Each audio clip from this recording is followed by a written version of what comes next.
नमस्कार, आप देख रहे हैं के न्यूज। मैं हूं आपके साथ सोनी चौहान। जनहित में आपका स्वागत है। स्वास्थ्य महकमे को चुस्त दुरुस्त करने के लाख दावे हवा हवाई साबित होते नजर आ रहे हैं और उसकी एक बानगी आपको दिखाते हैं। यूपी की स्वास्थ्य सेवाएं बेहतर तरीके से संचालित हो और इसके लिए लगातार प्रयास भले ही किए जा रहे हों, लेकिन जमीनी स्तर पर इसका असर कतई नजर नहीं आ रहा है। स्वास्थ्य मंत्री ब्रजेश पाठक के घर के पास सड़क पर महिला की डिलीवरी का मामला हो या अस्पतालों में इलाज के लिए आए दिन हाय तौबा मचने की बात हो, घुड़की या चेतावनी विभाग के लोगों के ठेंगे पर है, ऐसा लगता है देखकर, क्योंकि लगातार ऐसे मामले सामने आ रहे हैं। मनमाने ढर्रे का यह सिलसिला जो है वो थमने का नाम नहीं ले रहा है। पहले आपको रिपोर्ट दिखाते हैं, इसके बाद चर्चा करेंगे।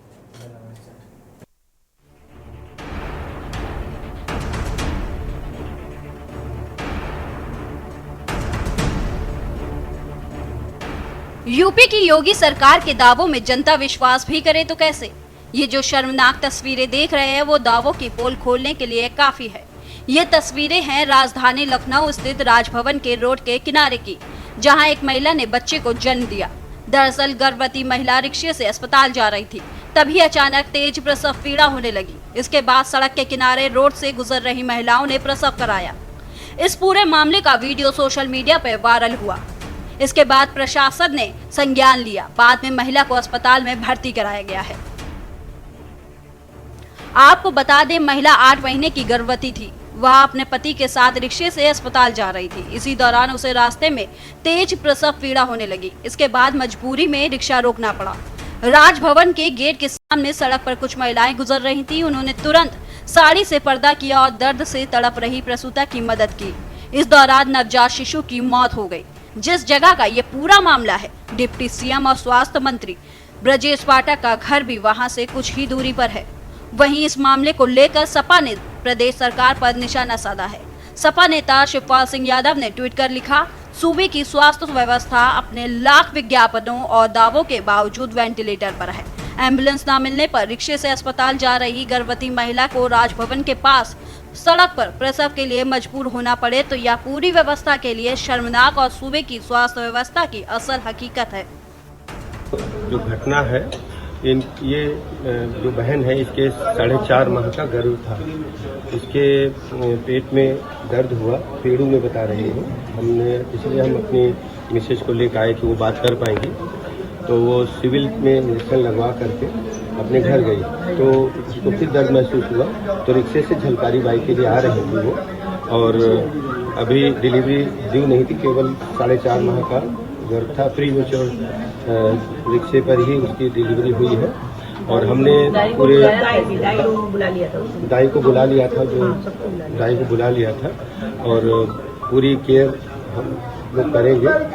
दवाई का खर्चा सब कुछ हम लोग उठाएंगे और कोई दिक्कत नहीं। और इसमें जो एम्बुलेंस की चर्चा हो रही है, सोशल मीडिया मैंने देखा है, हमने एम्बुलेंस की जांच के आदेश दिए हैं। जरा भी अगर किसी की लापरवाही पाई जाएगी, हम बिल्कुल नहीं बख्शेंगे। उनको हम कड़ा से कड़ी सजा देंगे, कड़ा सबक सिखाएंगे और प्रदेश में सभी बहनों को अच्छा इलाज मिले, हमारी जिम्मेदारी है। ये घटना किन परिस्थितियों में हुई, हमने प्रमुख सचिव से जांच करने के लिए कहा है और जैसे ही रिपोर्ट आएगी हम इसमें कड़ी कार्रवाई करेंगे। वहीं बरेली के आमला में भी एक नवजात की मौत के बाद परिजनों ने एक निजी अस्पताल के खिलाफ शिकायत की। हालांकि मौत उस अस्पताल में नहीं बल्कि बरेली में हुई, क्योंकि आरोपित अस्पताल से उसे रेफर कर पहले ही भेजा जा चुका था। यहाँ पर बरेली से MBBS यानी स्पेशलिस्ट आकाश मणि आती हैं। हमारी बच्ची जो है गर्भ से थी, हम उसका कम से कम 4 माह पहले से इलाज करा रहे थे, उन्हीं से उनकी ट्रीटमेंट में थी। इसी बीच में साहब उसकी हालत जो है 7 अगस्त को ख़राब होती है डिलीवरी के लिए। हम यहाँ पर आते हैं उसको लेकर और उसको लाने में यहाँ पर डॉक्टर राहुल आस्था मिलते हैं। तो हमने उनसे कहा कि मैडम आकांक्षा इस केस को देख रही थी, अगर वो आ जाएं तो हम ऑपरेट नहीं करा दें, अगर नहीं आ सकती है, कोई दिक्कत है तो हम यहाँ से बरेली लेके जा रहे हैं। उन्होंने कहा नहीं, हमारे पास और स्टाफ भी है और हम उनको बुलवाते हैं। इस बीच में हमने उनको भर्ती कर दिया बच्ची को, और बच्ची के लगभग 2 बजे से भर्ती होते होते उनके पास असिस्टेंट डॉक्टर जोशी हैं, वो और उनके साथ में उनका स्टाफ वो लगातार 4 घंटे प्रयास करता रहा डिलीवरी के लिए नॉर्मल, लेकिन वहाँ पर ऐसी स्थिति बन गई कि उनको अनट्रेंड होने के कारण उस बच्ची के जो है बच्चा जब उलझ गया तो वो बच्ची को ज़्यादा बहुत पीरियड हो गई, उसकी आवाज़ चेतना बहुत जोर चीख रही थी। इस बीच में हम लोगों ने कहा कि क्या हो रहा, हम बरेली आ रहे हैं। तो उन्होंने कहा अगर बरेली ले आओगे तो ये दोनों बच्चा ख़त्म हो जाएंगे, हमें ऑपरेट करना पड़ेगा। इस बीच में हमें दहशत में हम लोग आ गए, हमारे लोग जैसा करें तो उन्होंने बोला गया ऑपरेट कर दिया। इसमें भाई साहब ये 7 तारीख की बात है। 7 तारीख को ये पेशेंट अंजुम नाम से आया था, लगभग रात को 2:40 के आसपास। हम लोग पास में इमरजेंसी लेडी डॉक्टर हैं, डॉक्टर संस्कृति जोशी, उन्होंने उसको डील किया था। और 1-2 घंटे बाद में इंतज़ार के बाद में जब नॉर्मल की चांस नहीं तब इनको सीजर के लिए कहा गया। फिर बाद में लगभग इनको 7:30 बजे बरेली से डॉक्टर बुलाए गए थे, डॉक्टर सारिक MS, उन्होंने इसका सीजर किया।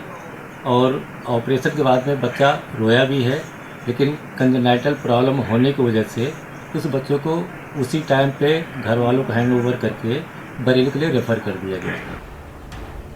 आपको बता दें, बरेली के आंवला में 7 अगस्त को एक महिला की डिलीवरी आंचल हॉस्पिटल में हुई।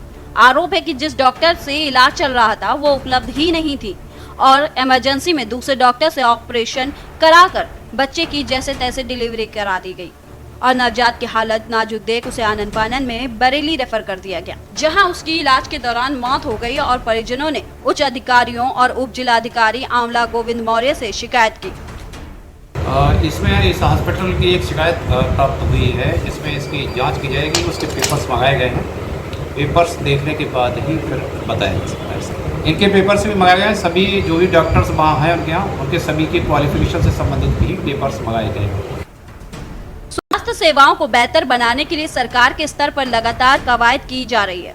डिप्टी सीएम और स्वास्थ्य मंत्री ब्रजेश पाठक महकमे को सही राह पर लाने के लिए अधिकारियों और कर्मचारियों को चेतावनी के साथ ही एक्शन भी ले रहे हैं, लेकिन ये विभाग है कि सुधरने का नाम नहीं ले रहा है। स्पेशल डेस्क के न्यूज इंडिया।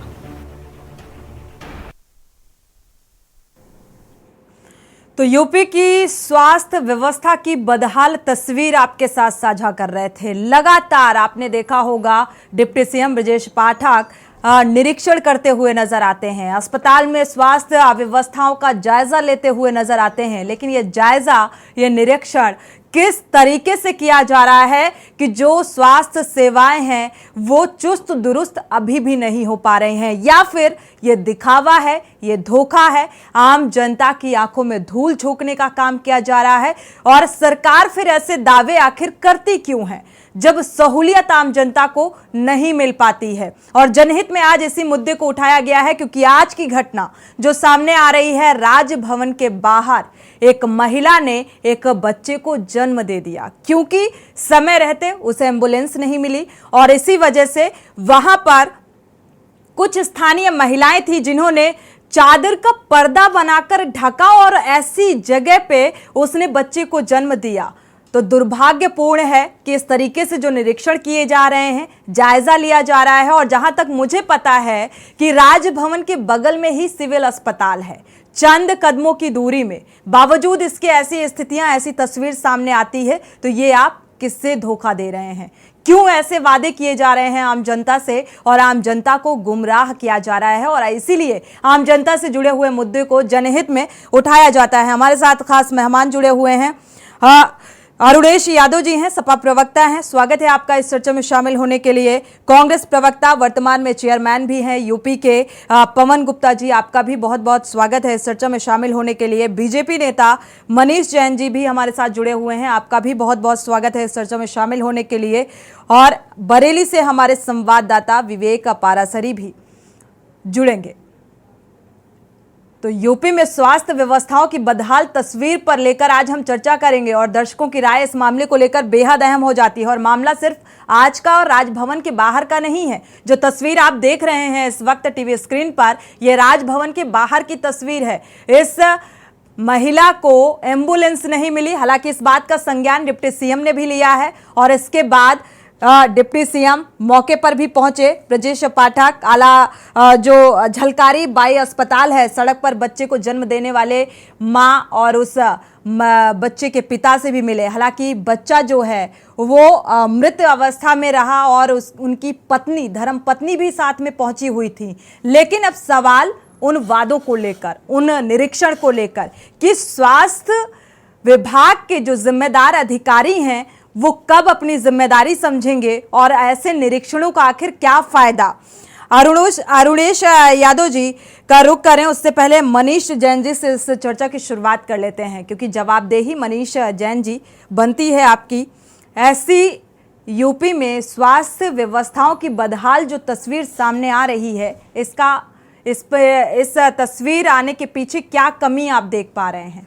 लगातार डिप्टी सीएम ब्रजेश पाठक निरीक्षण करते हैं, जायजा लेते हैं, बावजूद इसके ऐसी तस्वीर।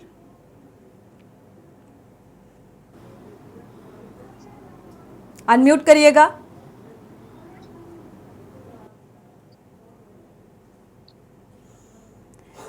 मनीष जी अनम्यूट कर लीजिए, आपसे मेरा सवाल है। अनम्यूट है मैडम जी, आपसे मेरा सवाल था। जी बताएं।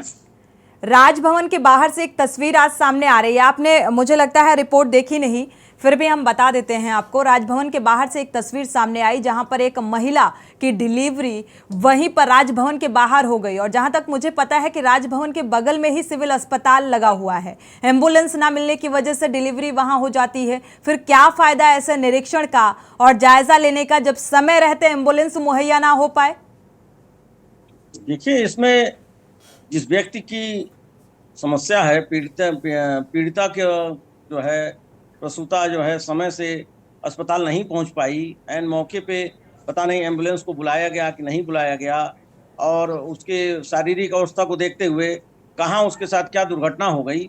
तो हर दुर्घटना पे अपनी एक वजह होती है, अपना एक कारण होता है। उसके लिए ऐसा नहीं है कि हमारी सरकार कहीं किसी पक्ष में, कहीं किसी और स्वास्थ्य सेवाओं में कमजोर काम कर रही है। हमारी सरकार हर चीज के ऊपर ध्यान देती है, बेहतर से बेहतर स्वास्थ्य सेवाएं देने के लिए तत्पर है। हमारे आदरणीय मंत्री ब्रजेश पाठक जी, स्वास्थ्य मंत्री, उप मुख्यमंत्री हैं ब्रजेश पाठक जी, और स्वास्थ्य मंत्री जो है वो लगातार हर उस चीज की ओर निगाह बना करके रखते हैं कि कहीं किसी को कोई समस्या ना खड़ी हो। फिर भी यदि किसी के साथ ऐसी समस्या हुई है तो सरकार की पूरी सहानुभूति उसके साथ है, और बेहतर से बेहतर सुविधा और सुरक्षा। मनीष जैन जी, सहानुभूति प्रकट कर देने से क्या ऐसे मामलों में कमी देखने को मिलेगी? सहानुभूति से हम इत्तेफाक रख लेंगे, और हम सवाल उठा रहे हैं व्यवस्था को लेकर। जो निरीक्षण किए जाते हैं, पिछले कुछ दिनों में आपने देखा होगा डिप्टी सीएम ने लगातार निरीक्षण किए, स्वास्थ्य महकमे की बदहाली को देखते हुए निरीक्षण किए गए, जायजा लिया गया, बावजूद इसके स्थितियों में सुधार देखने को नहीं मिल रहा है। क्या स्वास्थ्य प्रबंधन जिम्मेदार नहीं है, या वो इस बात को समझने के लिए तैयार नहीं है कि डिप्टी सीएम निरीक्षण करके चले जाते हैं, फिर हम अपने काम में मशगूल हो जाते हैं, बेपरवाह अंदाज से काम करने लग जाते हैं? ऐसा क्यों? इस क्यों का जवाब चाहिए। ऐसा तो कहीं कुछ भी देखने को नहीं मिलता। कितना और दिखाएंगे सर? हम लगातार जनहित में ऐसे मामलों को उठाते रहते हैं, और आज ताजा मामला जो राजभवन के बाहर सामने आया, वहां से सीएम आवास के लिए भी रास्ता जाता है, वहां से सामने आ रहा है ये मामला। बरेली से मामला सामने आ रहा है, ऐसी ही लापरवाही एक प्रसूता के साथ बरती गई। कैसे सुधार होगा? क्या ये इस बात की पुष्टि आप करती हैं कि जिस प्रसूता के साथ इस घटना, दुखद घटना घटी, उसने कहीं रास्ते में ही बच्चे को जन्म दे दिया? क्या उसने एम्बुलेंस कॉल किया था? क्या उसने किसी सरकारी सारे साक्ष्यों को पुख्ता तौर पर जांचने के बाद, परखने के बाद मनीष जैन जी, कोई भी रिपोर्ट, कोई भी खबर के न्यूज में दिखाई जाती है, और मुझे लगता है जो तस्वीर सामने आई वो सारी जांच पड़ताल के बाद ही ये हम इस बात का जिक्र कर रहे हैं और ये सवाल आपसे पूछ रहे हैं। देखिए, किसी भी घटना के कारण किसी ऐसी बात को, एम्बुलेंस को कॉल की गई, एम्बुलेंस समय रहते नहीं पहुंची, और घंटों इंतजार के बाद एक प्रसूता वहीं पर शिशु को जन्म दे देती है, और वो मृत अवस्था में होता है, क्योंकि समय रहते जो फैसिलिटीज, जो इलाज मिलना चाहिए था वो नहीं मिला, जिसकी वजह से वो नवजात दम तोड़ देता है। किसी भी व्यवस्था में डिप्टी सीएम ने इस बात का संज्ञान लिया, डिप्टी सीएम मौके पर पहुंचे, उनकी धर्मपत्नी भी मौके पर पहुंची। अब आप देखिए, यदि हमारी सरकार इस घटना के प्रति लापरवाह होती, नहीं, इसको इस तरीके से मत लीजिए कि वो गंभीर थे इसलिए पहुंचे। ऐसी घटना सामने ना आए, इसके लिए क्या कवायद है?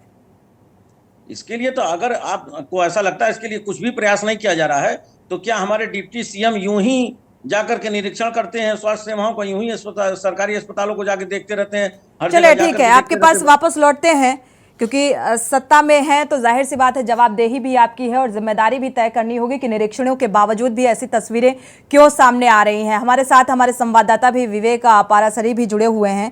बरेली का एक बार रुख कर लेते हैं क्योंकि बरेली से भी ऐसी घटना सामने आई है। विवेक, आपका रुख करेंगे। बरेली की घटना को लेकर क्या कोई कार्रवाई होती नजर आ रही है स्वास्थ्य प्रबंधन की तरफ से? क्या कुछ प्रतिक्रिया निकलकर सामने आई, क्योंकि यहाँ भी ऐसी ही तस्वीर देखने को मिली? देखिए, ये एक निजी अस्पताल का मामला है जो बरेली के आंवला से जुड़ा हुआ है। यहाँ पर जो निजी अस्पताल था वहाँ पे 7 तारीख को रात को 2 बजे प्रसूता को एडमिट किया गया और सुबह 7 बजे उसकी डिलीवरी की गई, जबकि परिजनों का ये कहना है कि यहाँ पे नॉर्मल डिलीवरी की बात की जा रही थी। लेकिन जो अस्पताल प्रबंधन है उसके द्वारा ये कहा गया कि चूंकि मामला बिगड़ता हुआ देखा गया इसलिए सुबह 7 बजे उसका ऑपरेशन किया गया। क्योंकि बच्चे की हालत जन्म के बाद से ही खराब हुई, उसके तुरंत बाद उसको बरेली रेफर कर दिया गया और बरेली रेफर होने के बाद इलाज के दौरान उसकी मौत हो गई। क्योंकि ये आंवला में एक छोटी सी तहसील है बरेली की, यहाँ पर लगातार जिस तरीके से अस्पतालों का संचालन हो रहा है, जिस तरीके से प्राइवेट अस्पतालों में छोटे छोटे किराए पे मकान या दुकान लेकर के जरा छोटे हॉस्पिटल का संचालन कर लेते हैं, 5 से 6 लाख रुपए लगाए और वो अपना व्यापार शुरू कर लेते हैं। लगातार कई मौतें यहाँ पे हो चुकी हैं। चूंकि ये मामला थोड़ा सा अलग है, यहाँ पर चूंकि इसको रेफर कर दिया गया था, लेकिन इस तरीके की घटनाएं यहाँ पे अब आम हो चुकी हैं। चूंकि अब जिम्मेदारों से जब फोन किया गया, जब बात की गई, सीएमओ से हमने बात करने की, चूंकि एसडीएम आंवला का नंबर यहाँ नहीं लगा, एसडीएम आंवला इस समय कांवड़ यात्रा में कहीं व्यस्त थे, तो उनका नंबर कहीं ना कहीं उनसे बात करने में हम लोग सफल नहीं हो पाए, उनका नंबर आउट ऑफ रेंज आ रहा था। लेकिन सीएमओ से जब बात की तो उन्होंने साफ साफ कह दिया कि हमें इस पूरे मामले की जानकारी ही नहीं है। ये अपने आप में बहुत ही बड़ा मुद्दा है।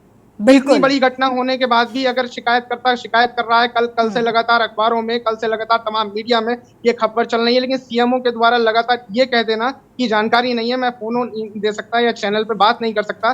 बिल्कुल विवेक, लगातार जो जिम्मेदार होते हैं उनकी तरफ से ऐसे ही जवाब की उम्मीद की जा सकती है, क्योंकि यही होता है कि हम तो अपनी जिम्मेदारी निभा रहे हैं, लेकिन फिर ये गैर जिम्मेदाराना ये तस्वीर क्यों सामने आती है ये समझ में नहीं आता। आते हैं, वापस लौटते हैं। दर्शक जुड़े हुए हैं, उनकी भी राय महत्वपूर्ण है। रेनू जुड़ी हुई हैं, स्वागत है आपका, अपनी राय साझा कर सकती हैं रेनू जी। मेरे को ये पूछना था इनसे जो भी है, मतलब अपना बताना था, जो लखनऊ में यहाँ जैसे सरकारी हॉस्पिटल है, सिविल हॉस्पिटल, उसमें मैं एक बार गई थी, मेरे पेट का कोई ऑपरेशन होना था, मेरी प्रॉब्लम थी, तो वहाँ पर डॉक्टर ने जैसे ऑपरेशन के लिए बोला, मैं अंदर मतलब वहाँ का, लेकिन मेरे पास फाइनेंशियल में कमजोर थी तो मैं सरकारी अस्पताल में इसलिए गई, तो उन्होंने मेरे को जैसे होश में ही ऑपरेशन करना शुरू कर दिया। तो मेरे बहुत पेन हो रहा था, तो मैंने उनको बोला डॉक्टर मेरे को बेहोशी का इंजेक्शन दे के तब ऑपरेशन करिए, मतलब मैं बर्दाश्त नहीं कर पा रही हूँ, काटा पीटी ये सब जो है ना, मुझे बहुत पेन हो रहा है। तो उन्होंने कहा किस हॉस्पिटल का मामला था ये? रेड क्रॉस हॉस्पिटल है लखनऊ में है एक। तो मैंने उनसे बोला कि, तो उन्होंने कहा कि 600 रुपए का ये बेहोशी का इंजेक्शन आपको कौन देगा सरकारी अस्पताल में, अगर आपके पास 1000 रुपए हो घर वाला कोई ला के दे दे तो हम ऑपरेशन कर लेंगे, मतलब। लेकिन वो ऑपरेशन क्योंकि शुरू हो चुका था, मेरा कुछ यूटीआई यूट्रस में था, तो अब मैं बीच में ना तो छुड़वा सकती थी ना कुछ, मैं क्या करती उस समय, मैं तड़प के रह गई। तो मैंने फिर उनसे बोला, अपने घर का, अपनी मदर का मैंने नंबर लिया। कुल मिलाकर देखा जाए तो यहाँ भी लापरवाही भरी तस्वीर सामने आई। शुक्रिया हमारे साथ जुड़ने के लिए। अगले दर्शक प्रेम जी चेन्नई से जुड़े हुए हैं, स्वागत है आपका, अपनी राय साझा कर सकते हैं प्रेम जी। नमस्कार मैम जी नमस्कार। मैं बोल रहा हूँ उत्तर प्रदेश में जब आप दिखाती हैं, देख लीजिए ये प्रवक्ता जो बैठते हैं ये मानने को तैयार ही नहीं है कि इनकी स्वास्थ्य इसमें कमियां है कि नहीं है। मेरे को समझ में नहीं आता है कि जब आप चीज पूरे साक्ष्य दिखा रही हैं वो क्यों नहीं समझते हैं। उनके डिप्टी सीएम जाके वहाँ देख लिए तो वो बोलते देखिए तुरंत हमारा काम करती है, तो क्या पीएम देखने को आएंगे? और वो पीएम और जो यहाँ के सीएम है उनके लिए तो एम्बुलेंस उनके पीछे पीछे चलती है, उनको एम्बुलेंस कहाँ से मिल जाती है? और जाके हॉस्पिटलों की अवस्था ही देखिए। खैर इन्होंने किया कि नहीं किया है तो बात का प्रश्न है, इन्होंने डिसीजन यही दे दिया, सुप्रीम कोर्ट का न्यायालय का प्रमाण पत्र यही दे दिया कि हमारी सरकार पूरा काम करती है। अभी देखिए आयुष्मान के लिए कितना चिल्ला-चिल्ली कर रहे हैं। बिल्कुल प्रेम जी, आपकी बात से इत्तेफाक रखते हैं, लेकिन ये जिम्मेदार कब तक बचेंगे? कभी ना कभी तो अपनी जिम्मेदारी समझनी होगी, और नहीं तो जनता समझाने में माहिर है। शुक्रिया हमारे साथ जुड़ने के लिए। गिरीश शुक्ला अगले दर्शक जुड़े हुए हैं कानपुर से, स्वागत है आपका, अपनी राय साझा कर सकते हैं गिरीश जी। हेलो, मैं ये साफ साफ बता दूं गवर्नमेंट ऑफ उत्तर प्रदेश को कि ये व्यवस्था स्वास्थ्य संबंधी ये फेलर नहीं है, ये फेलर है प्रशासन के संबंध में। यहाँ हम कई लोगों को देखते हैं अपने कानपुर शहर में घर में पड़े होकर तनख्वाह लेते हैं, पड़े पड़े अपनी ड्यूटियों पर नहीं पहुंचते हैं, महीने की तनख्वाह पूरी घर आ जाती है। तो पहले तो वो अपने कर्मचारियों का ये विजिलेंस चेकअप करेंगे वो ड्यूटी पर रहते हैं कि नहीं रहते हैं। जब ड्यूटी पर रहेंगे तब तो काम करेंगे। ये जो फील्ड में काम करने वाले लोग ड्यूटी पर रहते ही नहीं है। इस बात की व्यवस्था कैसे करेंगे मुख्यमंत्री जी? उनको ध्यान देना चाहिए और अपना विजिलेंस चेकअप करना चाहिए कि लोग ड्यूटी पर हैं कि नहीं है। जब ड्यूटी पर है ही नहीं तो काम कहाँ से करेंगे? तो अगर वो अस्पताल पहुंच जाती तो उसको आराम मिल जाती, लेकिन जब वो अस्पताल पहुंचाने वाला साधन काम करे तब तो, वो पड़े कहीं सो रहे होंगे अपने आराम से घर में, वो काहे को जाएंगे किसी को मदद करने के लिए? बिल्कुल, कई बार साधन भी चुस्त दुरुस्त होते हैं, बावजूद इसके भी मुहैया नहीं हो पाती चीजें। शुक्रिया राय साझा करने के लिए। उमेश जैन अगले दर्शक जुड़े हुए हैं मेरठ से, स्वागत है आपका उमेश जी, अपनी राय साझा कर सकते हैं। उमेश जी, टीवी का वॉल्यूम कम कर लीजिए, इसके बाद अपनी बात को रख सकते हैं आप। चलिए, वापस जुड़ेंगे तो जरूर राय साझा करेंगे। दर्शकों की राय ऐसे मामले को लेकर बेहद गंभीर है, और गंभीरता मुझे लगता है जिम्मेदारों को भी बरतनी चाहिए। यहाँ पर जिस तरीके से लगातार निरीक्षण के बावजूद भी अब जो स्वास्थ्य व्यवस्थाएं हैं, जो बदहाल स्वास्थ्य व्यवस्थाएं हैं, वो एक व्यापार बनता जा रहा है, जबकि निस्वार्थ भाव से सेवा करनी चाहिए। और डॉक्टर को भगवान का दर्जा भी दिया जाता है, दूसरा भगवान कहा जाता है, क्योंकि जीवन दायनी है। और यहाँ पर किस तरीके से अव्यवस्थाओं की तस्वीर सामने आ रही है, जिसको लेकर कई सवाल खड़े हो रहे हैं, और इन्हीं सवालों का जवाब चाहिए, और इसीलिए हम इस बात को लेकर चर्चा कर रहे हैं। अरुणेश यादव जी हमारे साथ जुड़े हुए हैं। अरुणेश जी, आपका रुख करेंगे। यहाँ पर ये जो तस्वीरें लगातार निरीक्षणों के बाद सामने आ रही हैं, इसको लेकर आप क्या कहेंगे? क्या कुछ कमियां उजागर कर रही हैं? हेलो अरुणेश जी। जी जी, एक बार फिर से क्वेश्चन रिपीट करेंगे? मैं अरुणेश जी, लगातार जो आप प्रोफेसर हैं, लगातार जो ये यूपी में स्वास्थ्य व्यवस्था की तस्वीरें सामने आ रही हैं, राजभवन का मामला, बरेली का ये मामला, जो ताजे मामले सामने आए उनको लेकर हम बात कर रहे हैं। हम पूर्व में नहीं जाना चाहते, ना उन आंकड़ों का जिक्र करना चाहते हैं। आखिर लगातार डिप्टी सीएम के निरीक्षण के बाद, जायजा लेने के बाद भी ये बदहाल तस्वीर क्यों सामने आती है?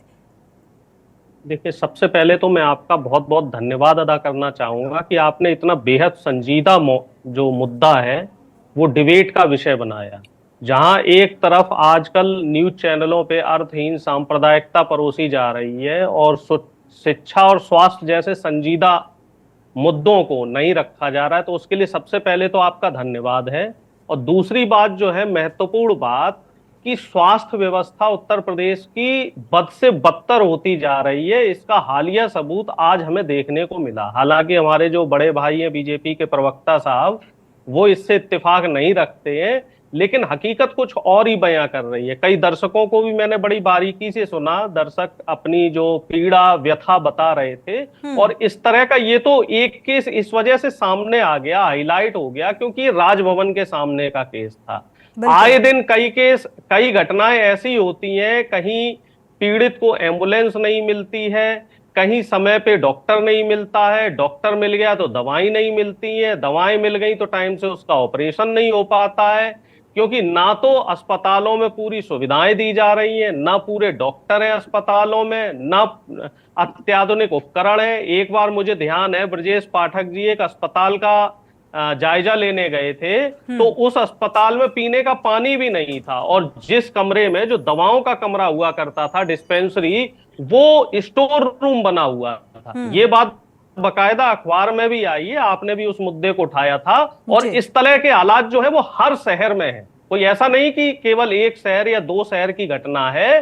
और इस समय जो मुख्य मुद्दा या मुख्य ध्यान जो हमारी सरकार का है, मौजूदा सरकार का, वो सिर्फ प्रचार की तरफ है कि खोखले प्रचार करते रहें, और जमीनी हकीकत हम लोग देख रहे हैं कि व्यवस्थाएं कितनी बद से बदतर होती जा रही हैं। इन व्यवस्थाओं को अभी भी समय है, सरकार को इसका संज्ञान लेना पड़ेगा।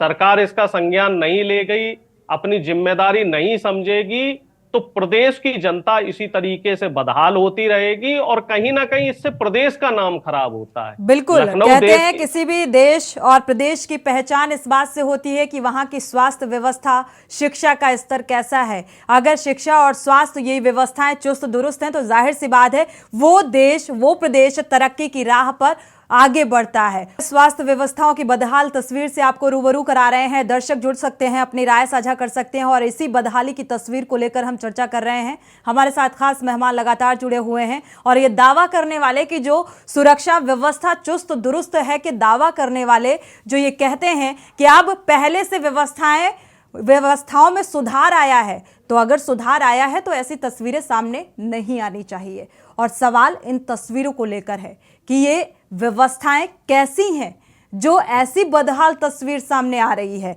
हमारे साथ पवन गुप्ता भी, कांग्रेस प्रवक्ता भी जुड़े हुए हैं। पवन जी, आपका रुख करेंगे। ये तस्वीर आपसे क्या कुछ कह रही है और क्या कुछ कमी यहाँ पर देख पा रहे हैं? क्या वाकई ये जो चुस्त दुरुस्त होने के दावे किए जा रहे हैं, ये वाकई निरीक्षण जो किए गए डिप्टी सीएम की तरफ से, जो जायजा लिया गया, और आज की जो तस्वीर राजभवन के बाहर से सामने आ रही है, बरेली की जो तस्वीर सामने आ रही है, इसको लेकर आप क्या कहेंगे? भाई, वर्तमान में अपने राज्य में बहुत ज़्यादा बदहाल हालत है। आप अगर बात करेंगे स्वास्थ्य सेवा की, जबकि आप देखें अपने लोकतंत्र के हिसाब से, अपने देश के कानून के हिसाब से शिक्षा और स्वास्थ्य का दायित्व पूरी तरह राज्य का होता है और राज्य सरकार को इसका दायित्व पूरी तरह निर्वाह कायदे से करना चाहिए। मगर जो हालात आप प्रैक्टिकली अगर व्यवहारिकता में देखें अस्पतालों में जाकर, चाहे वो प्राइवेट हॉस्पिटल हो चाहे सरकारी हो, हालत बहुत बदहाल है। आज मैं सुबह के अपनी बताना चाहता हूँ। हमारे घर पे एक बच्ची आई, बहुत बीमार थी, वो हैलेट हॉस्पिटल में उसको भर्ती कराना था, कानपुर के हैलेट हॉस्पिटल में। तो वो हॉस्पिटल में भर्ती नहीं की जा रही थी। वो आई थी कि आप अगर नेता हैं आप कह देंगे तो हो जाएगा। तो उसके लिए फिर मैंने उर्सला में कहा उसको भर्ती कराया। तो हमने कहा क्यों नहीं भर्ती हो पा रहे? बोले डॉक्टर्स कह रहे हैं कि हमारे पास जगह नहीं है, हम आपको देख नहीं पाएंगे, कर नहीं पाएंगे, आप दूसरी जगह चले जाएँ, लखनऊ चली जाएँ। तो मेरा मतलब ये कि जब कोई बहुत सीरियस होता है, बहुत गंभीर हालत जिसकी होती है, अगर उसको तत्काल उसको अगर इलाज नहीं मिलता है तो उसकी जान खतरे में आ जाती है, उसका जीवन भी जा सकता है। मगर इस तरह की कहीं भी संवेदनहीनता पूरी तरह इस मेडिकल जो हमारे जो ऑफिसर्स हैं, जो डॉक्टर्स हैं, जो अधिकारी हैं, उनमें पूरी तरह संवेदनहीनता है। और आप किसी भी हॉस्पिटल में चले आएँ, जो पर्ची बनती है, घंटों लगते हैं पर्ची बनने में, और पर्ची बनने के बाद कई घंटे बाद नंबर आता है। और इसका कारण ये भी है कि सरकार को इसके प्रति बहुत ज़्यादा संवेदनशील होना चाहिए स्वास्थ्य के प्रति, मगर ऐसा नहीं है। स्वास्थ्य सेवाओं में जाने कितने पद खाली हैं, डॉक्टरों के हजारों पद पूरे हमारे प्रदेश में खाली हैं, कर्मचारियों के पद खाली हैं, नर्सों के पद खाली हैं। डॉक्टरों की कमी के चलते भी ऐसी तस्वीर सामने आती है, लेकिन जहां पर डॉक्टर अवेलेबल है वहां पर भी तो ऐसी तस्वीर सामने आती है। यही मैं कहना चाहता हूं। मगर जो डॉक्टर्स उपलब्ध हैं उनका भी रवैया जो है किसी तरह आर्थिक लाभ कमाने का रह जाता है। किसी तरह दवा का पर्चा लिख के बाहर से दवाएं मंगा लेना, लंबी जांचों का पर्चा बना के दे देना जिसमें 35% और 40% तक कमीशन मिलता है। और प्राइवेट हॉस्पिटल तो बिल्कुल उनका टारगेट ही सिर्फ किस तरह पैसे का बिल बनाए, किस तरह बिल बढ़ा के कैसे हम 50 का 1 लाख करें, 1 लाख का 2 लाख करें और किस तरह मरीज से वसूलें। मगर जो बहुत गंभीर मरीज होते हैं उनके साथ जो इलाज का रवैया होना चाहिए वो सरकार का नहीं है। जहाँ तक ये निरीक्षण की बात कर रहे हैं, ब्रजेश पाठक जी ने कई जगह निरीक्षण करते हैं और जाते हैं, कहते हैं, कमियां निकालते हैं, अखबारों में आती है। मगर उस निरीक्षण के बाद होता क्या है? या तो कहा जाता है जांच की जा रही है, इसकी जांच कराएंगे, इस पर कार्रवाई करेंगे, इस पर एक्शन लेंगे, मगर अभी तक कोई भी एक्शन और कार्रवाई हम लोगों को कहीं दिखी नहीं। अगर दिखती तो निश्चित रूप से इसमें सुधार होता, जो नहीं हो रहा है। और जहाँ तक मैं कहता हूँ ब्रजेश पाठक की स्वयं की बात कर लें, अभी आपने 7-8 महीने पहले पढ़ा होगा अखबारों में, इनकी अपने प्रिंसिपल सेक्रेटरी से नहीं बनी थी, कुछ ट्रांसफर पोस्टिंग ये चाहते थे उसमें नहीं हो पाया। ये अपने किसी एक डॉक्टर की ट्रांसफर पोस्टिंग नहीं कर पाए। मंत्री अपने बिल्कुल मतलब हालात बिल्कुल इनके शून्य में थे बिल्कुल। तो ये स्थिति मंत्री की स्वयं की थी। जब इस तरह के हालात यहाँ पर राज्य सरकार में हैं, मंत्रियों की हालत ये है, उस तो हमारे ये प्रशासन की और स्वास्थ्य विभाग की क्या होगी उसकी अपने लोग कल्पना कर सकते हैं। इन हालातों में इसको सरकार को प्राथमिकता के साथ स्वास्थ्य सेवाओं को ठीक करना चाहिए और इसमें मापदंड बनाने चाहिए। जो मापदंड है उनको बड़ी कड़ाई के साथ उनका पालन कराया जाना चाहिए, तब जाके इसमें सुधार आएगा। अन्यथा जो घटना सीतापुर में हुई, जो बरेली में हुई, ऐसी घटनाएं सैकड़ों घटनाएं रोज होती रहती हैं। इनसे जनता रोज रूबरू होती है, मगर सरकार नहीं सुनना चाहती, ना ये अधिकारी ना डॉक्टर्स हैं जो हेल्थ के अपने अधिकारी हैं सुनना चाहते हैं। इनके कान में जू नहीं रेंगती है। इनको भी थोड़ा संवेदनशील बनने के लिए भी सरकार को रास्ते अपनाने होंगे। बिल्कुल, संवेदनशीलता और मापदंड तय करने होंगे। महज निरीक्षण से काम चलने वाला नहीं है। मनीष जैन जी आते हैं आपके पास। हमारे साथ सामाजिक कार्यकर्ता भी जुड़े हुए हैं, नीरज तिवारी जी। नीरज तिवारी जी, जब स्वास्थ्य सेवाएं ही बीमार हो गई हैं या ये कहा जाए बदहाल हो गई हैं, तो मरीजों का इलाज कैसे संभव होगा? ऐसे तो हर दूसरे हर चौथे कोई प्रसूता बीच सड़क में बच्चे को जन्म दे रही होगी।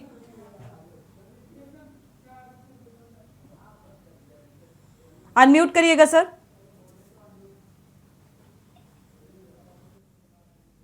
नीरज जी, आपको आवाज मिल पा रही है? आ रही है आ गई आवाज मेरी आ रही है जी।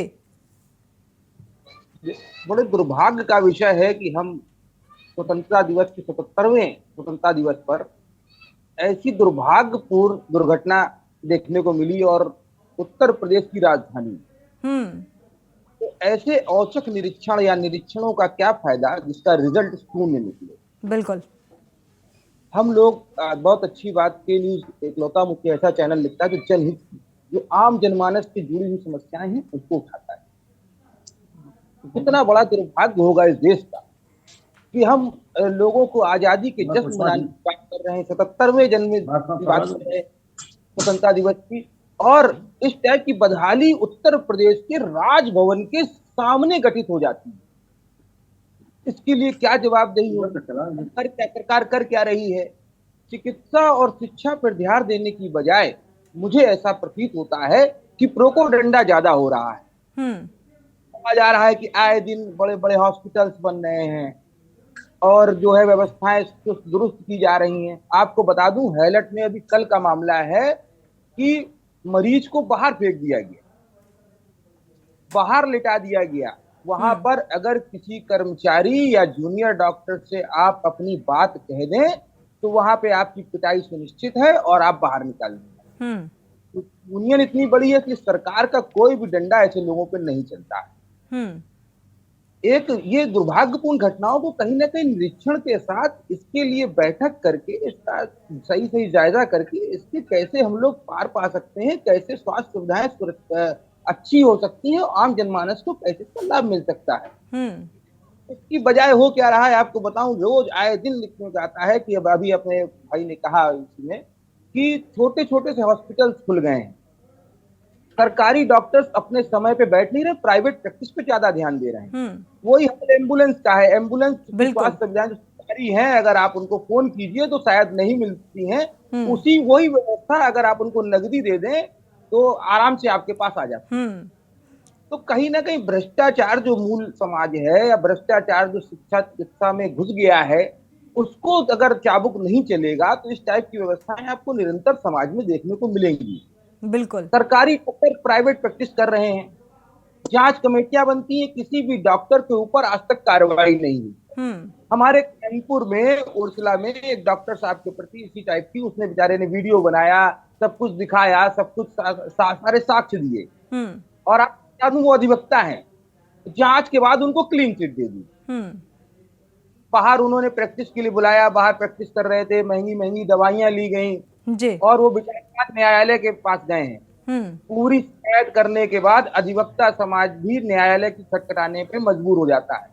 तो इतनी चरमराई स्वास्थ्य व्यवस्था है कि प्राइवेट प्रैक्टिस पर रोक नहीं है। एम्बुलेंस वालों को आप समय पे कॉल कीजिए तो कॉल नहीं मिल रही है, और लोगों को जागरूक भी नहीं किया जा रहा है कि प्रसूता है, किस समय पे दवाई और कितने अस्पतालों में कितने पर्चे होने चाहिए, किस टाइप की जो अव्यवस्था है वो ना हो।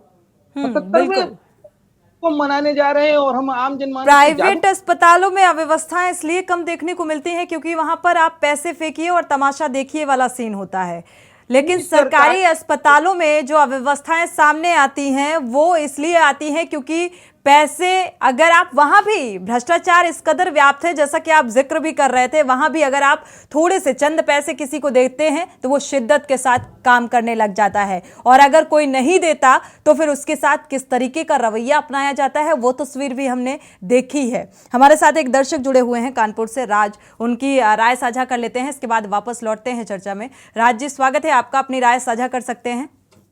हेलो मैडम, नमस्कार। जी नमस्कार मैडम, ये स्वास्थ्य की हालत ऐसी है, आपने 2 दिन पहले ही देखा होगा, सुना होगा, लखनऊ में राम मनोहरी हॉस्पिटल में एमएलसी की देख रेख नहीं हो पाई, तो ब्रजेश पाठक डिप्टी सीएम है, उन्होंने जब एक्शन लिया है, जो भी लिया हो, तब उन पर ध्यान दिया गया है। तो आम पब्लिक का तो आप समझ सकती हैं, भले ही आप कैपेसिटी बता रहे, कानपुर में बताई थी उन्होंने।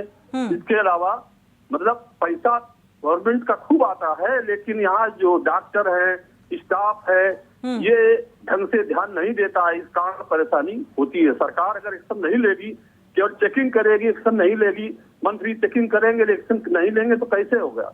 इसकी यही हालत रहेगा हमेशा। शुक्रिया हमारे साथ जुड़ने के लिए और ये महत्वपूर्ण राय साझा करने के लिए। हमारे साथ खास मेहमान लगातार जुड़े हुए हैं। मनीष जैन जी, आपका रुख कर लेते हैं। मनीष जैन जी, आपने सवाल देखे होंगे, सवाल सुन रहे होंगे, लगातार दर्शकों के भी सवाल सामने आ रहे हैं, और हमारे साथ जो पैनल में बैठे हुए हैं मेहमान, उनकी तरफ से भी सवाल उठाए जा रहे हैं। तो हमें सवाल के साथ साथ समाधान भी चाहिए, महज सवाल उठाना ही काफ़ी नहीं है, उसके साथ समाधान कैसे होगा इस समस्या का, और आखिर ये चाबुक किस तरीके से चलाया जाए कि जो ये जिम्मेदार है अपनी जिम्मेदारी को समझे, नहीं तो इसका खामियाजा आम जनता भुगत रही है, जो मरीज अस्पताल में जा रहे हैं वो भुगत रहे हैं। क्या समाधान है?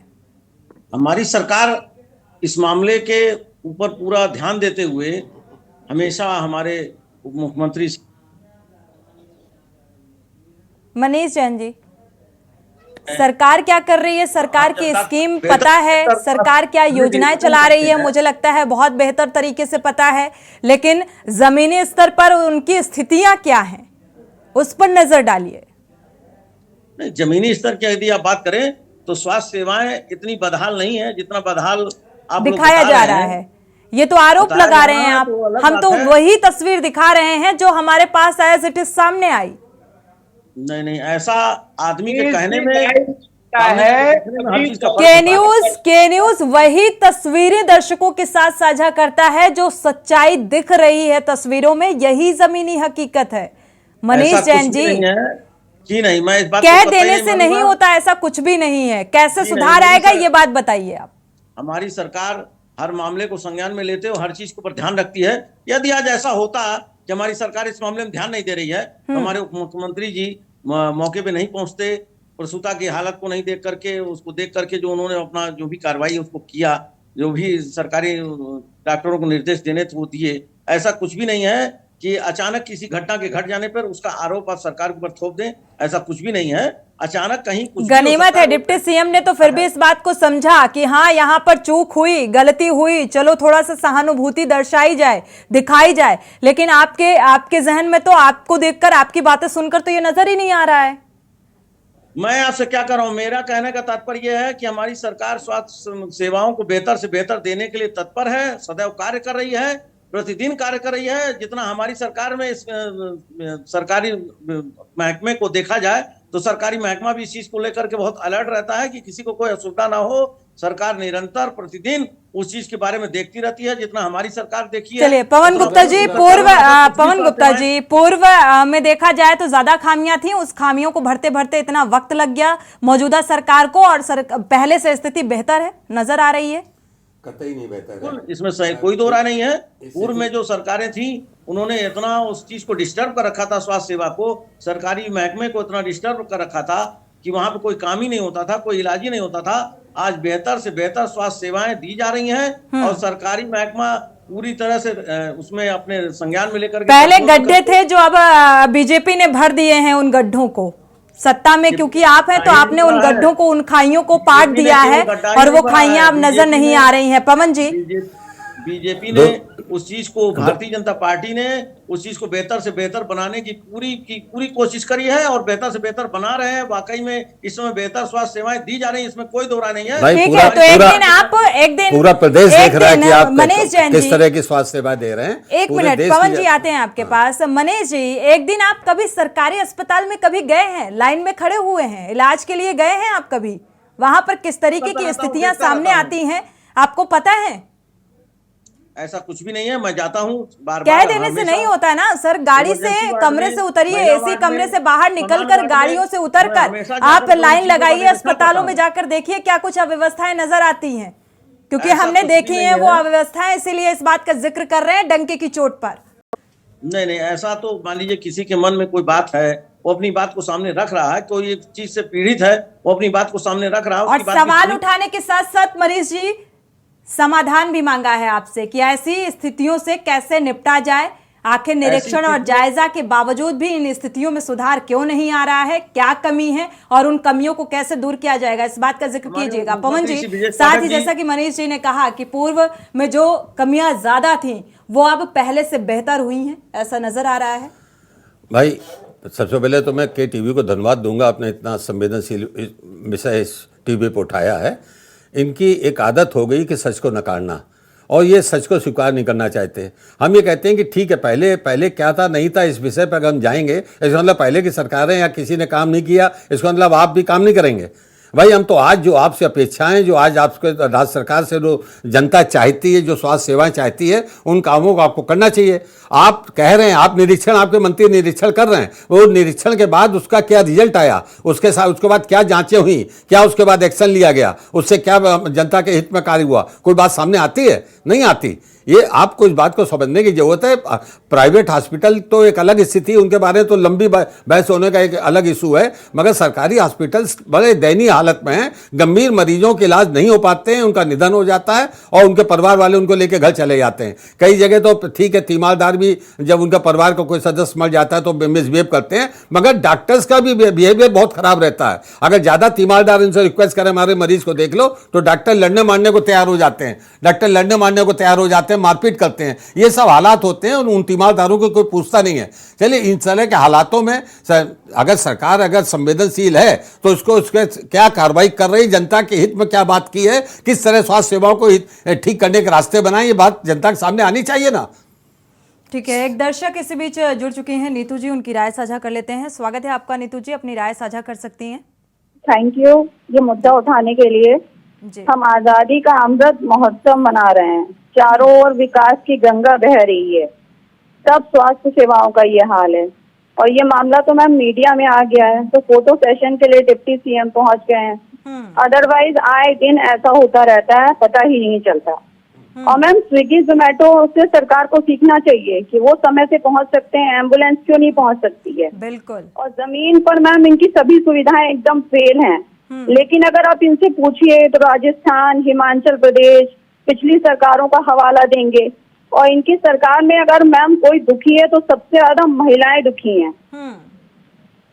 ठीक है, शुक्रिया राय साझा करने के लिए। दर्शक थी, नीतू जी थी, ये किसी पार्टी से बिलोंग नहीं करती। मनीष जैन जी, आप सुन पा रहे होंगे, ये किसी भी सत्ताधारी पार्टी से ये दर्शक हमारे चैनल में नहीं जुड़ते हैं और किसी भी मुद्दे में वो बेबाकी के साथ इसलिए बोलते हैं इस प्लेटफॉर्म में कि वो सच बोल सकें, और जमीनी हकीकत क्या है वो आप देख रहे हैं। सुधार कैसे संभव है भाई? सुधार तो लाना पड़ेगा। उस चीज के लिए बेहतर से बेहतर प्रयास किए जा रहे हैं, उस चीज को सुधारा जा रहा है। कहीं अगर कोई त्रुटि हो गई है तो उसको संज्ञान में ले लिया गया, उसको देखा जाएगा, उसको सुधारा जाएगा। इसका मतलब ये नहीं है कि हमारी सरकार उत्तर प्रदेश में 6 वर्ष से जो कार्य कर रही है, उस 6 वर्ष के कार्यकाल में सरकारी जो स्वास्थ्य सेवाएं हैं वो बदहाल हुई हों, ऐसा कुछ भी नहीं है। सरकारी सेवाएं चलिए, आपने कह दिया और हमने मान लिया कि ऐसा कुछ भी नहीं है, और लेकिन दरअसल ऐसा है, तभी हम इस बात को लेकर चर्चा करने बैठे हैं और तभी हम दिखा रहे हैं, तभी ये पैनलिस्ट हमारे साथ जुड़े हुए हैं और हमारे संवाददाता जमीनी हकीकत को बता रहे हैं। उसे तो नहीं नकारा जा सकता है। विवेक पारासरी, आपका रुख करेंगे। अगर देखा जाए बरेली के आंवला की जो घटना सामने आई, यहां पर CMS और CMO के क्या कुछ बयान निकल कर सामने आए? मैडम, जिस तरीके से यहाँ पर देखा गया है, ये स्थानीय यहाँ पर जांच की बात की जाती है कि जांच की जाएगी, लेकिन सीएमओ ने तो इससे भी इनकार कर दिया कि मुझे इस पूरे मामले की जानकारी भी है। नवजात की मौत होती है, नवजात की मौत होने के बाद में चूंकि बरेली होती है मौत, आंवला के अस्पताल से मतलब नहीं है, चूंकि जांच का विषय है ये, लेकिन फिर भी अगर अधिकारी फोन पर इतना कह दे रहे हैं कि मैं आपके चैनल पे या अभी पूरी बात को नहीं समझा पाऊंगा या फोनों पे नहीं आ पाऊंगा, तो और मुझे पूरी जानकारी नहीं, मैं कल जानकारी लेकर आपको बताऊंगा, इससे बड़ी बात कुछ और हो नहीं सकती। और चूंकि यहाँ पे सरकारी व्यवस्था को लेकर अगर बात करूं स्थानीय लेवल पे आंवला में, तो यहाँ पर 8 से 9 डॉक्टरों का पैनल होना चाहिए। गायनी डॉक्टर की व्यवस्था के लिए काफी समय से मांग चल रही है, चूंकि गरीब आदमी, कमजोर आदमी सरकारी अस्पताल में पहुंचता है, सरकारी में अपनी किसी तरह से इलाज कराता है, लेकिन यहाँ पे गायनी डॉक्टर पिछले काफी समय से नहीं है। सोचने वाली बात है, तमाम मांगे हो चुकी, तमाम बातें हो चुकी, लेकिन आज तक यहाँ आंवला में, बरेली के आंवला में गायनी डॉक्टर नहीं आ पाई है। किसी तरीके से 3-3 दिन डॉक्टर यहाँ पे स्थानीय 3-3 दिन लगातार ड्यूटी करते हैं, एक डॉक्टर। कैसे अपना, वो उनके भी परिवार है, मैं ये नहीं कहता कि डॉक्टर के परिवार नहीं होता, डॉक्टर के भी परिवार होते हैं, लेकिन किस तरीके से वो व्यवस्था देखते हैं मुझे समझ में नहीं आता। बिल्कुल। मनीष जैन जी, सुना आपने जमीनी हकीकत क्या है?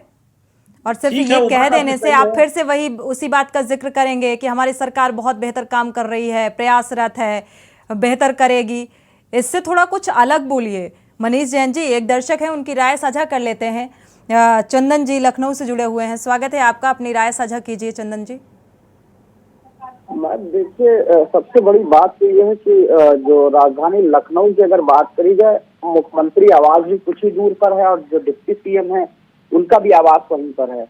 लेकिन इस तरह की जो ये घटना घटी है, जो महिला थी, जैसा कि हम लोग ने भी पता करा, तो पता चला कि उसने जब फोन किया तो एम्बुलेंस पहले तो कोई रिस्पांस नहीं दिया, उसके बाद जो है एम्बुलेंस करीबन 1 घंटे बाद आई है। तो ऐसी घटना अगर राजधानी लखनऊ में हो रही है तो ये बहुत बड़ा एक सवाल खड़ा हो रहा है ऐसे में। बिल्कुल, शुक्रिया राय साझा करने के लिए चंदन जी। ये राजधानी लखनऊ से दर्शक जुड़े हुए थे मनीष जैन जी, और इसलिए आपके पास वापस लौट रहे हैं। आगे रुक करेंगे अरुणेश यादव जी का, क्योंकि चंदन जी की बात आपने सुनी होगी, क्लियर भी हो गया, हालांकि मैं भी क्लियर कर चुकी थी, लेकिन यहाँ पर 1 घंटे बाद अगर कोई एम्बुलेंस मिलती है तो क्या लगता है तब तक मरीज की स्थिति आप समझ सकते हैं क्या होगी?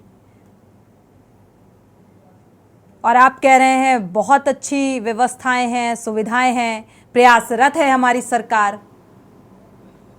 उसके लिए पूरा काम किया जाएगा। यदि अभी भी किसी को कोई शिकवा, कोई शिकायत, कोई तकलीफ, कोई बात रह गई है, उस चीज को संज्ञान में लिया जाएगा, उसके लिए भी काम किया जाएगा। ऐसा नहीं है कि सरकार जो कर रही है उसी को बेहतर मानती है, सरकार और उससे भी अच्छे से अच्छा और क्या बेहतर बनाया जा सकता है उस दिशा में भी काम कर रही है।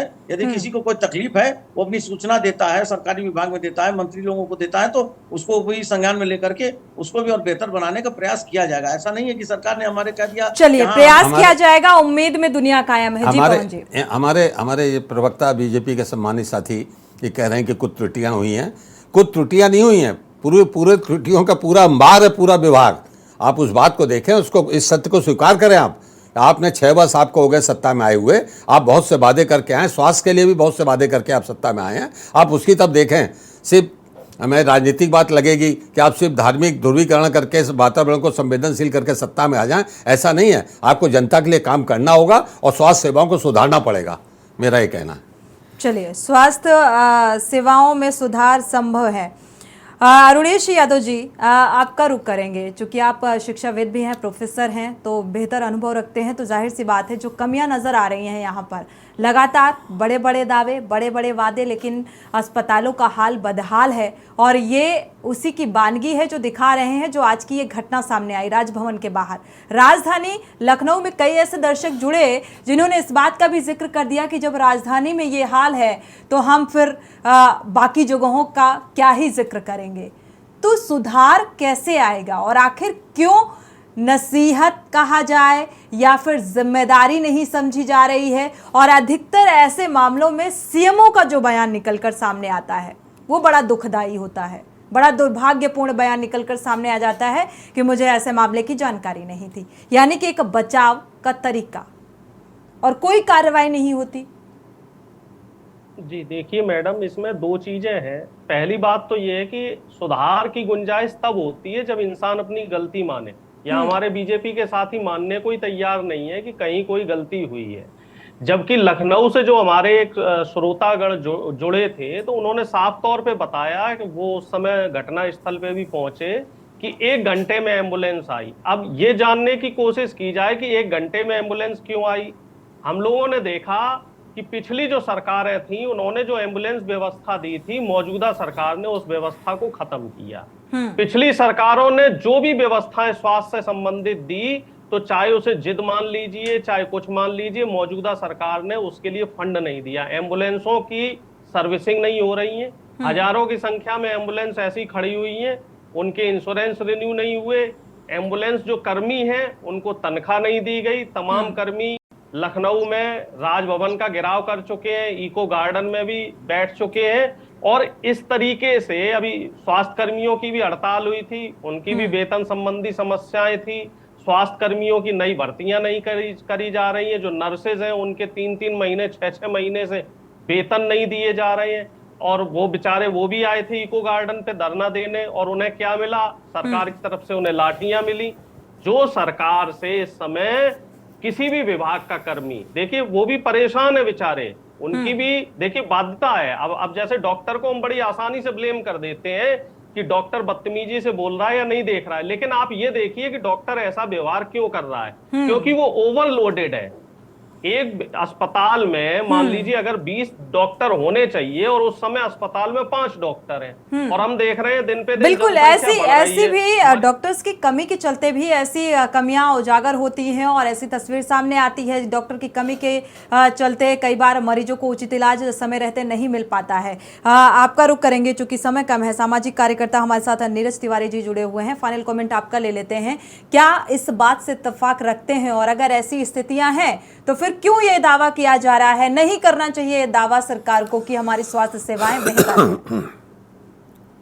बिल्कुल आपने सही कहा कि आप कमेंट्स करिए ना कि हम प्रयास करेंगे, लोगों से संवाद कीजिए, डॉक्टर्स के पैनल में बैठिए, किसी सुधार कैसे सकता है। आप तो कह रहे हैं कि हमने सुधार कर दिया है, समस्या खत्म कर दी है। जब आप इस तरीके की बात करेंगे, 2024 का चुनाव आपके सामने रखा हुआ है, आप स्वास्थ्य चिकित्सा को बिल्कुल निग्लेक्ट करके केवल प्रचार प्रसार और धर्म संवाद की राजनीति करेंगे तो कैसे काम चलेगा। मूलभूत आवश्यकताओं से अगर हम दूर हो गए, देखिए आपसे एक छोटा सा 1 सेकंड अगर समय हो तो 1 मिनट की कहानी इनके प्रयास पे जैन साहब को सुना दूं कि एक बार जंगल में राजा की जगह बंदर को सब लोग कहते हैं कि ऐसा करते हैं आपको राजा बना देते हैं।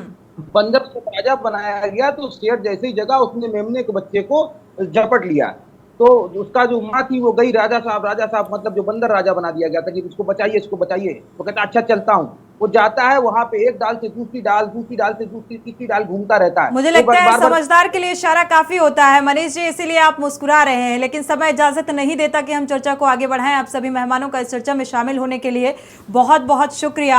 आपका भी बहुत बहुत शुक्रिया विवेक पारासरी इस जानकारी को साझा करने के लिए। लेकिन सवाल यही है कि यूपी की जो स्वास्थ्य व्यवस्थाएं हैं वो अव्यवस्थाओं में तब्दील होती जा रही हैं, और बदहाल स्वास्थ्य व्यवस्था को चुस्त दुरुस्त करने के जो दावे आप लोग करते हैं उनको मत करिए, क्योंकि अंधविश्वास में रख रहे हैं आम जनता को, और इसीलिए ऐसी तस्वीर सामने आ रही है। तो ये कहिए कि अभी हम प्रयासरत हैं, ना कि ऐसे प्रयास हो चुके हैं और स्वास्थ्य व्यवस्थाएं चुस्त दुरुस्त हो चुकी हैं। इसी के साथ जनहित में फिलहाल बस इतना ही। आगे खबरों के लिए आप देखते रहिए के न्यूज़ इंडिया।